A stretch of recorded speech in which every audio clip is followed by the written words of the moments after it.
Fala pessoal, tudo bem? No vídeo de hoje nós vamos aprender uma propriedade da radiciação. Ela é conhecida como regra da sombra e sol. O que é isso?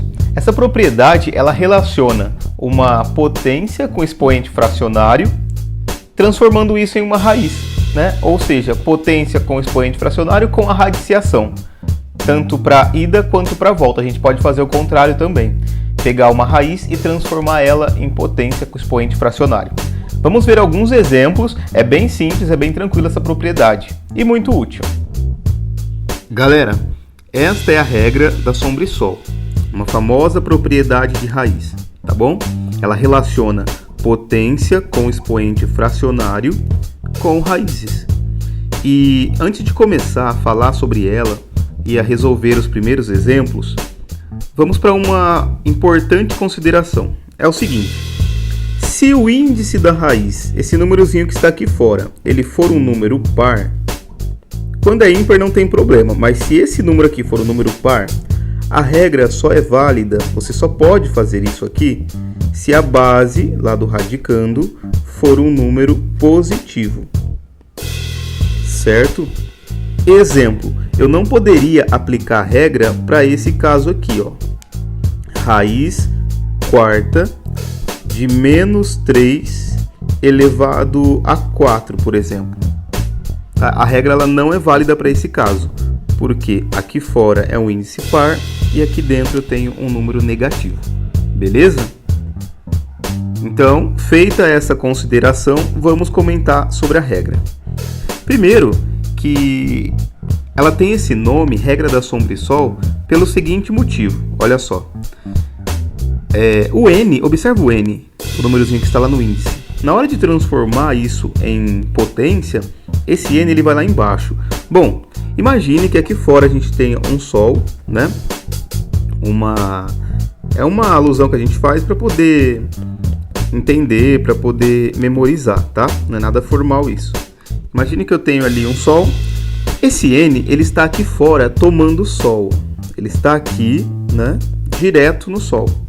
E quando eu vou transformar isso em potência, o N ele vai lá embaixo, na sombra, embaixo do traço da fração. Então ele fica na sombra. Já o valor do M, que é o que está aqui, esse expoente aqui, ó, quando é raiz, ele está lá dentro da raiz, na sombra. E na hora de transformar em fração, isso inverte. Ele vai lá para cima da fração no sol. Beleza? É uma forma engraçada, legal, da gente memorizar essa propriedade. A gente troca os números fazendo isso. Quem está lá fora vai lá embaixo e quem está lá dentro da raiz vai lá em cima da fração, tá bom?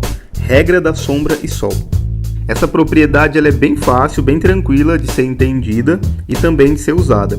Olha esse primeiro exemplo. Eu tenho uma raiz quarta de 6 elevado a 8. Se eu quero usar a regra da sombra e sol, eu já posso fazer isso, porque lá dentro tem um número positivo, 6. Eu venho e transformo em potência. Então fica 6. O 8 que está lá dentro no expoente vai em cima da fração e o 4 vem embaixo, certo? Então a gente transformou uma raiz em potência e o expoente da potência é uma fração. O legal é que dá para dividir 8 por 4, que é 2. Então a gente tem 6 ao quadrado e isso resulta em 36. Ok? Olha que interessante a raiz quadrada do número 3. Eu vou transformar em potência. Então vamos lá, ó. 3 elevado a quem? Esse 2zinho aqui do índice não aparece e o expoente 1 aqui também não precisa aparecer. Então vai ficar 1/3. O 1 que está lá dentro na sombra vai lá em cima no sol. E o 2 que está lá fora no sol vem aqui embaixo da fração na sombra. Lembrando que índice da raiz 2 e expoente 1, eles não aparecem, né, em matemática. Então, raiz quadrada do número 3 é o número elevado a meio. Todo número elevado a meio é a raiz quadrada dele. Isso é importante. Nesse item C, nós vamos transformar da mesma forma.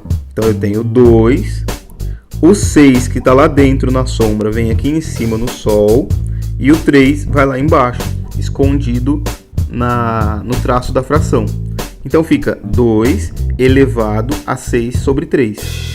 E lá em cima, naquele expoente, eu consigo fazer aquela divisão. 6 dividido por 3 é 2, 2 ao quadrado, 4. Pronto. No item D, olha que tranquilo, olha que fácil. 4 elevado a quem? A 15 dividido por 5. Inverte, né? Quem está lá fora no sol vai lá embaixo na sombra e quem está lá dentro no expoente vai lá em cima na fração. Também conseguimos dividir isso daqui. E aí você tem 15 por 5, 3. 4 ao cubo vai dar 64. Beleza? Talvez a principal utilidade dessa propriedade é fazer o contrário. É você pegar uma potência que tem um expoente fracionário, que a gente não saberia calcular isso a princípio, e aí você transforma isso em raiz. Olha que interessante. 36 elevado a meio. Isso aqui é raiz quadrada de 36 e vai dar 6, né? Fazendo a transformação, ó. Raiz de índice 2, que é aquele 2zinho que está lá, 36 elevado a 1. Nem o 2 nem o 1 precisa aparecer.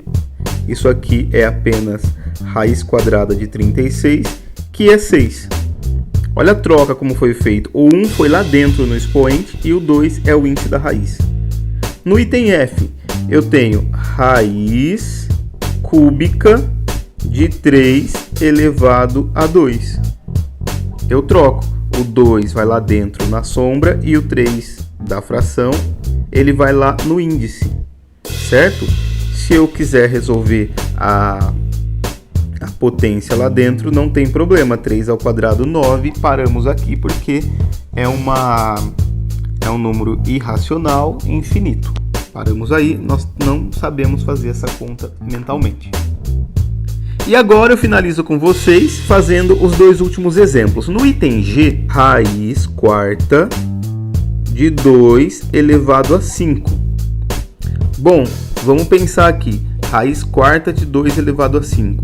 O 2 elevado a 5 vai dar quanto? Vai dar 32.